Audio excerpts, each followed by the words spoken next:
John, when and how did you meet Bill? Wow. It was over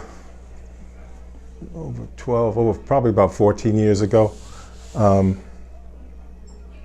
I served at a church in Manhattan, and one of the pastors there, Pastor Michael Faulkner, introduced us. And when I met Dr. Iverson, it was like I had to get to know this guy. I had to get to know him. Subsequently, I ended up serving there as a pastor for a while, assistant pastor for 14 years, Central Baptist in New York. And Dr. Iverson just walked me through life.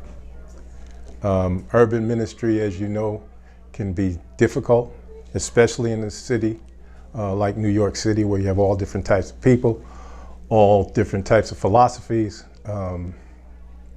the crime side, the drug abuse side, which now other areas are experiencing. And he was just beneficial, very beneficial in my life. He's one, you meet very few people, at least in my life, that you meet that actually change your life, that God uses to change your life. You have a lot of teachers, you have a lot of friends, quote unquote, but you measure, to me, the value of someone by the effect that they have on your life. And what he's done in my life through God's grace and God's power has changed the direction of my life. And I'm very just grateful and beneficial to him. Do you have any fond or funny memories of Bill? If you know Bill, you know you're gonna have some of those. We were at a restaurant in Newark, and we were having lunch. But this also tells you what kind of man he is. And so I'm chomping up this food and everything, and this guy comes by, and his car breaks down outside the restaurant. And Bill says, "Let's go, John, let's go, let's go." "Bill, I'm eating, man, don't bother me now with this." We go outside, he stops to see this guy whose car is broken down. "Come on, John, let's push this guy's car." So we push the guy's car, and as we're pushing this young man's car, Bill is giving him the gospel. That's just one of the many things that this man has done. I remember being in the inner, we call them projects, okay, in Newark. And not too far away, there was a taped off area where, a body there had been some crime. And this is not a funny story, this is just letting you know how he impacted my life. Here's an area that's taped off where there had been a body, there had been a shooting or whatever. And Bill goes around, I don't think he knows these people from anything, and he grabs people, starts grabbing people, like out of nowhere. I'm looking at this, and he's grabbing people. "Come on, we're gonna pray. You, over here, let's pray, let's pray." All of a sudden, there's this big circle in the middle of this area where a violent act took place. In the night, white guy. And everybody's praying.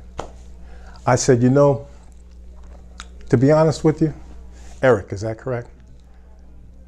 The church is lacking, in my opinion, a lot of the church is lacking that kind of power. They're into a whole lot of things. You can get Starbucks coffee and all that kind of stuff. But the power to change lives is really what drew me to him, and seeing God's power at work, And through him, I've gotten to be able to tell some of my own stories, which I'm not going to tell now. But the power of God when you see it. And when he was standing out there really in a war zone, the oddest thing out there in the middle of the night, and he grabs a group of people from everywhere, and they're bowing their heads. I'm in astonishment. I said, this is it. This is real. And that's what I think people want. They want real. So you've touched on it a little bit, but how would you say he has left a lasting impact on your life? Well, he used to have a saying, if somebody comes and sees one of your disciples or a person that follows you, what would they see about that person? Would they pick their nose? Would they pick their bottom? What, you know, they're going to follow something that you do. I followed Bill in the sense of the heart for the people. The heart, first of all, for God, and then for the people. I mean, like I said, I have my own stories about ministry on the street, dealing with people that nobody would even talk to. I've seen the power of God used through me to speak to people who are, quote unquote, mentally ill or drug addicted. Nobody wanted to talk to them. You think of the demoniac, and God used that power, that real power. And I said again, it's lacking to me in a lot of areas to help change lives. So that would be my thing for me. Yeah. He's real. He's real. God is real.